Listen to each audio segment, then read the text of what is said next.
የጸሎት መርሃ ግብሩ አልቋል። እንግዲህ የችቦ ማብራት መርሃ ግብሩና ምዕመናን ወደ ቤታቸው እስከሚሄዱ ያለውን የመርጦ ለማርያም ገዳም የእናታችን የቅድስት ድንግል ማርያምን የአስተርዮ ማርያምን በዓል ዋዜማ መርሃ ግብር ወደ እናንተ የማደርስ ይሆናል።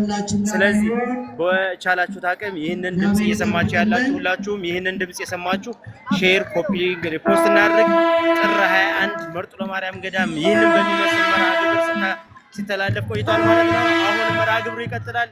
የመርጦ ለማርያም ድባብ እጅግ ደስ በሚል ሁኔታ ነው ሲከበር የቆየው። የእናታችን የቅድስት ድንግል ማርያም ወዳጆች ሁላችንም ይህንን የምታዩትን የእርሳ አድባራቱ ገዳማት መርጦ ለማርያም ገዳምን የአስተርዮ ማርያም በዓል እንግዲህ መርጦ ለማርያም ዛሬም አብሮ እግዚአብሔር ከሁላችን ጋር ይሁን ይጠብቅልን። እንግዲህ መርጦ ለማርያም ትላንትም ቀደምት ናት፣ ዛሬም ቀደምት ናት፣ ወደፊትም በቀደምትነቷ የምትጓዝበት እጅግ ውብ የሆኑ አገልግሎቶች እየተገለገሉባት ያለች ገዳም ናት። እናም እኛ ሁላችንም ከዚህ ከመርጦ ለማርያም ያለን ወጣቶች በተቻለን አቅም የእርሳ አድባራቱ ገዳማት መርጦ ለማርያም ገዳም ወጣቶች ያዘጋጁትን የችቦ ማብራት መርሃ ግብር ቀጥታ ወደ እናንተ አስተላልፋለሁ ማለት ነው።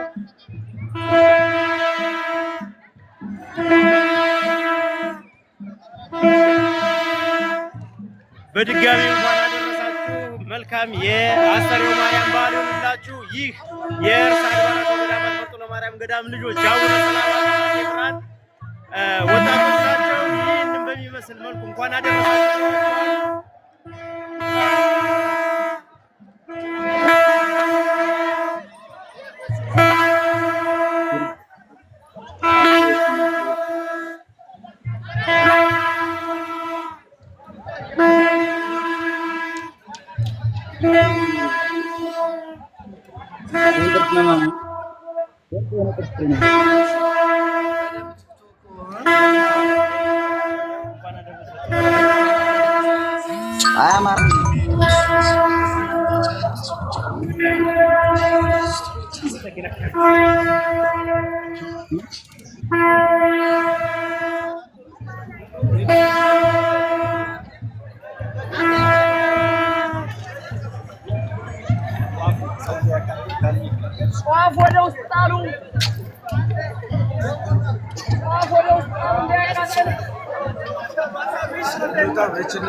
አስተርዮ ማርያምን በመርጦ ለማርያም የዋዜማ መርሃ ግብር ይህንን ይመስላል። እንግዲህ ሁሉም ህዝበ ክርስቲያኑ ሁሉም በሚባል መልኩ ወጥቶ የእናታችን የቅድስት ድንግል ማርያምን በዓለ ዕረፍት ምክንያት በማድረግ በተዘጋጀው የዋዜማ መርሃ ግብር ተገኝቷል ማለት ነው። የእናታችን የቅድስት ድንግል ማርያም ወዳጆች እንኳን ለአስተርዮ ማርያም በዓል የዋዜማ መርሃ ግብር በሰላም በፍቅር በአንድነት አደረሳችሁ ማለት እወዳለሁ።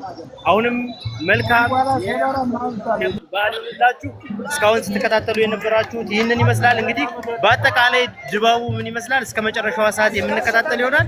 እንዲሁም ደግሞ ሌሊቱን ሙሉ በመሃሌቱ እናታችን ቅድስት ድንግል ማርያምን የሚያመሰግኑትን ሊቃውንት እንዲሁም ደግሞ ምዕመናንን ወደ እናንተ የማስተላለፍ ይሆናል ማለት ነው። አሁንም የመርጦ ለማርያም ወጣቶች የእናታችን የቅድስት ድንግል ማርያምን በዓል ምክንያት አድርገው የባህላዊ የጭፈራ መርሃ ግብርን እያካሄዱ ይገኛሉ። እንግዲህ የመርጦ ለማርያም